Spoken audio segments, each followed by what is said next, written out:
తెలంగాణ రాష్ట్రంలోని 12 విశ్వవిద్యాలయాల్లో పనిచేస్తున్నటువంటి 1400 మంది కాంట్రాక్ట్ టీచర్లని జాబ్ సెక్యూరిటీతో కూడినటువంటి బేసిక్ డిఏ హెచ్ఆర్ఏతో కూడినటువంటి స్కేల్ని అమలు చేయాలని, ఉద్యోగ భద్రత ఇవ్వాలని గత 2 సంవత్సరాలుగా మేము పోరాటాలు చేస్తున్నాము. పోయిన బీఆర్ఎస్ ప్రభుత్వము మమ్మల్ని మోసగించి మాకు చివరి వరకు మమ్మల్ని మభ్యపెట్టేసి మాకు ఎట్లాంటి బెనిఫిట్ లేకుండా వాళ్ళు ప్రభుత్వంలో నుంచి దిగిపోయిన పరిస్థితి వచ్చింది. ఇప్పుడు మాకు కాంగ్రెస్ ప్రభుత్వము మాకు రెగ్యులరైజేషన్ చేస్తామని చెప్పేసి మేనిఫెస్టోలో పెట్టింది. కానీ ఇప్పటికీ సంవత్సరం పూర్తి అయినా కానీ ఇప్పటి వరకు మాకు కనీసం రెగ్యులరైజేషన్ కాకపోయినా కానీ జేఎల్డిఎల్ పాలిటెక్నిక్ కాలేజు కాంట్రాక్ట్ వాళ్ళందరినీ రెగ్యులరైజ్ చేసినా మేము రెగ్యులరైజేషన్ కూడా అడగకుండా ఇంకా కొంచెం తక్కువలో మాకు ఉద్యోగ భద్రత ఇచ్చి యూజీసీ పే స్కేల్ని ఇవ్వమని చెప్పేసి మేము ప్రభుత్వాన్ని డిమాండ్ చేస్తున్నప్పటికీ గత సంవత్సర కాలం నుంచి మేము పోరాటాలు చేస్తున్నప్పటికీ ప్రభుత్వం ఇప్పటి వరకు కూడా మాకు ఎలాంటి సానుకూల నిర్ణయం ప్రకటించలేదు. కాబట్టి ఈరోజు దానిలో భాగంగా మేము ఈరోజు బైక్ ర్యాలీ నిర్వహించడం జరిగింది.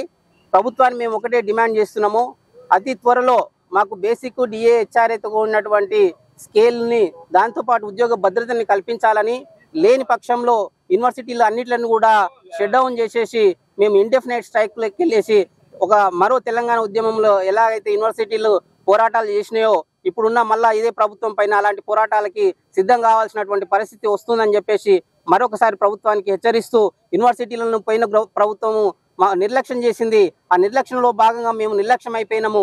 ఇప్పుడున్న ప్రభుత్వం అన్న కనీసము ఈ యూనివర్సిటీల పైన శ్రద్ధ చూపించేసి మా యూనివర్సిటీ కాంట్రాక్ట్ టీచర్లకి ఫస్ట్ ఉద్యోగ భద్రత ఇచ్చేసి స్కేల్ని ఇవ్వాలని, లేకపోతే ఉద్యమాలు చాలా తీవ్రతరంగా ఉంటాయని చెప్పేసి ప్రభుత్వానికి మరొకసారి వేడుకుంటూ అందరికీ ధన్యవాదాలు తెలియజేస్తున్నాము.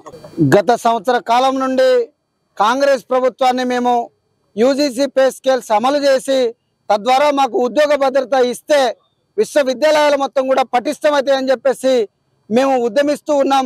వారిని అడుగుతూ ఉన్నాం, సీఎం గారు మాకు స్కేల్స్ యూజీసీ పే స్కేల్స్ వెంటనే అమలు చేయాలని చెప్పేసి పెద్దలు గౌరవ planning commission vice chairman Chinna Reddy గారితో చెప్పారు. అదేవిధంగా బ్యూరోక్రాట్స్ కూడా ఆదేశించారు. వారి యొక్క ఆదేశాలను పెడచెవిన పెట్టి ఈరోజు గతంలో హైయర్ ఎడ్యుకేషన్ కౌన్సిల్ చైర్మన్ గా ఉన్నటువంటి లింబాద్రి గారు ముమ్మాటికి మమ్మల్ని మోసం చేసిరు. అదే పద్ధతిలో ఇప్పుడు బాలకృష్ణారెడ్డి గారు కూడా మా విషయాన్ని పక్కన పెట్టి తప్పుదోవ పట్టించి సీఎం గారికి మిగతా అధికారులకి తప్పుదోవ పట్టించి ఈరోజు 60 సంవత్సరాలకి రిటైర్మెంట్ ఉన్నటువంటి వయసుని 65 సంవత్సరాలకు పెంచే వైపుగా ప్రభుత్వంతో సంప్రదింపులు చేస్తూ లెటర్లు రాస్తూ వారి ఇష్యూను పర్సూ చేస్తున్నటువంటి పరిస్థితి ఉంది. ఎందుకనంటే వాళ్ళు కూడా రెగ్యులర్ అధ్యాపకులు కాబట్టి రెగ్యులర్ అధ్యాపకుల పక్షాన మాత్రమే మాట్లాడుతున్నారు తప్ప కాంట్రాక్ట్ వాళ్ళ ఇష్యూని పట్టించుకోవట్లేదు.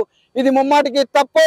ఏ రోజైతే మేము హైయర్ ఎడ్యుకేషన్ కౌన్సిల్ని ముట్టడించి 10 గంటల వరకు రాత్రి 10 గంటల వరకు మేము అక్కడే బయట ఇస్తే అప్పుడు higher education council chairman Balakrishna Reddy గారు వచ్చి 10 రోజుల్లో మీ విషయాన్ని పరిష్కరిస్తా, సీఎం గారి దగ్గరికి తీసుకెళ్లి మాట్లాడి నేను పరిష్కరిస్తా అని చెప్పేసి కలబలు మాటలు చెప్పారు. దాటవేసి ఇప్పటి వరకు కూడా మా ఇష్యూని పరిశీలి చేయకుండా కేవలం రెగ్యులర్ అధ్యాపకుల ఇష్యూని మాత్రమే పరిశీలిస్తున్నారు.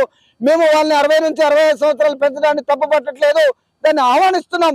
కానీ అయ్యా మేము 50 వేల జీతంతో 40 వేల జీతంతో 60 వేల జీతంతో చాలని వేతనాలతో దాదాపు 15-20 సంవత్సరాలుగా మేము పనిచేస్తూ ఉంటే మా ఇష్యూని పట్టించుకోకుండా ఆల్రెడీ 3 లక్షలు 3,50,000 4 లక్షల జీతం ఉన్నటువంటి ప్రొఫెసర్స్ గురించే మీరు పట్టించుకుంటున్నారు. విశ్వవిద్యాలయాలంటే 90% ఉన్నటువంటి కాంట్రాక్ట్ అధ్యాపకులతో నిండి ఉన్నాయి. వాటిని విశ్వవిద్యాలయాలుగా పరిగణించాలా? 90% బోధనని మరియు రీసెర్చ్ ని సాగిస్తున్నటువంటి కాంట్రాక్ట్ అధ్యాపకుల గురించి పట్టించుకోకుండా కేవలం 10% ఉన్నటువంటి పర్మనెంట్ అధ్యాపకుల గురించి మీరు మాత్రమే పట్టించుకొని 3 లక్షలకు పైచులకు జీతాలు వచ్చే వారిని గురించే మీరు పట్టించుకుంటే ఎట్లా అని చెప్పేసి మేము ప్రశ్నిస్తా ఉన్నాం.